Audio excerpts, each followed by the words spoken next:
Bienvenue dans le verdict de Xalia. Si vous aimez les romances qui font battre le cœur, les dark romances qui dérangent et les thrillers qui vous retournent le cerveau, vous êtes exactement au bon endroit. Ici, je lis tout, j'analyse tout et je tranche. Foncez ou passez votre tour, le verdict commence maintenant. Aujourd'hui, on va parler d'un phénomène que tous les lecteurs connaissent. Ces livres dont tout le monde parle, ceux qui provoquent des réactions complètement opposées.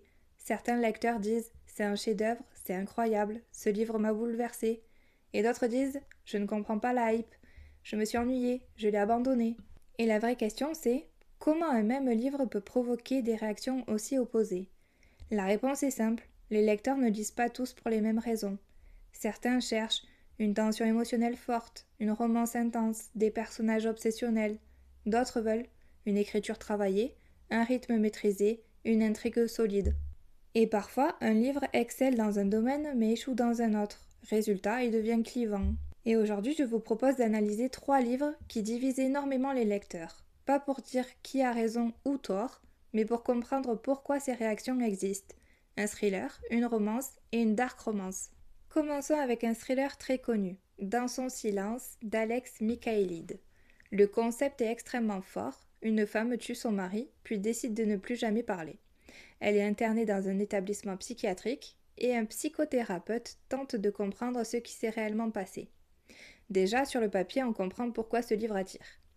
Attention, messieurs. Le concept est intriguant et pour beaucoup de lecteurs, ça fonctionne très bien. Le livre se lit vite, les chapitres sont courts, l'atmosphère est mystérieuse et surtout il y a une twist finale. Pour certains lecteurs, ce twist est brillant, il change complètement la perception de l'histoire. Mais pour d'autres, c'est là que le livre divise. Certains lecteurs trouvent que les personnages sont trop superficiels. D'autres devinent le twist assez tôt. Et quand on devine la révélation principale d'un thriller, tout le roman peut sembler moins solide. C'est un exemple parfait de thriller construit autour d'un concept et d'un twist. Si le twist fonctionne pour vous, le livre est mémorable. Si vous l'anticipez, le roman peut sembler beaucoup plus simple. Passons maintenant à une romance très populaire, L'hypothèse de l'amour, d'Ali Hazelwood. C'est une romance contemporaine qui se déroule dans un milieu universitaire. On y trouve un trope très apprécié des lecteurs, le fake dating.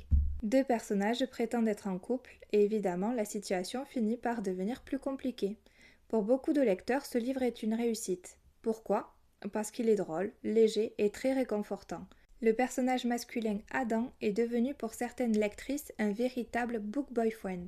La romance est douce avec une tension progressive. Mais ce livre divise aussi énormément. Certains lecteurs trouvent l'héroïne trop maladroite, voire immature. D'autres trouvent l'histoire trop prévisible et c'est là qu'on comprend quelque chose d'important. Les romances feel good reposent énormément sur l'attachement aux personnages. Si tu t'attaches à eux, tu adores. Si la connexion ne se fait pas, le livre peut paraître long ou cliché. Ce n'est donc pas forcément une question de qualité pure, c'est une question de connexion émotionnelle. Et maintenant parlons d'un livre qui divise encore plus. L'ombre d'Adeline de H.D. Carlton. Dans le monde de la dark romance, ce livre est devenu un phénomène. Certains lecteurs en sont complètement obsédés. Mais pourquoi ? Parce que l'atmosphère est très sombre, les personnages sont extrêmes et la relation est intense, presque obsessionnelle. Pour les fans de dark romance, c'est une lecture très addictive. Et pour d'autres lecteurs, c'est l'exact opposé. Certains trouvent le livre trop dérangeant, d'autres considèrent que la relation dépasse leurs limites. Et c'est là qu'on touche au cœur de la dark romance. Ce genre explore souvent des dynamiques de pouvoir, des personnages moralement gris, des situations extrêmes. Certains lecteurs adorent cette intensité, d'autres ne peuvent pas entrer dans ce type de relation narrative. Et c'est exactement ce qui rend ce livre aussi clivant. Ces 3 livres sont très différents, mais ils ont un point commun. Ils provoquent une réaction forte, et souvent, ce sont les livres qui prennent des risques qui divisent le plus. Un thriller basé sur un twist, une romance centrée sur la connexion émotionnelle, une dark romance qui explore des dynamiques extrêmes. Ces choix narratifs ne peuvent pas plaire à tout le monde, et c'est normal, parce que la lecture reste une expérience profondément personnelle. Alors, est-ce qu'un livre qui divise est forcément un mauvais livre ? Pas du tout. Souvent, ce sont simplement des livres qui ne correspondent pas aux attentes de tous les lecteurs. Et finalement, un livre qui divise est souvent un livre qui provoque quelque chose.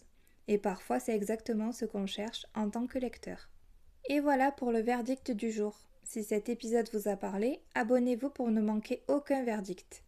Votre temps de lecture est précieux et moi je suis là pour vous aider à ne pas le gaspiller. À très vite pour un nouveau verdict.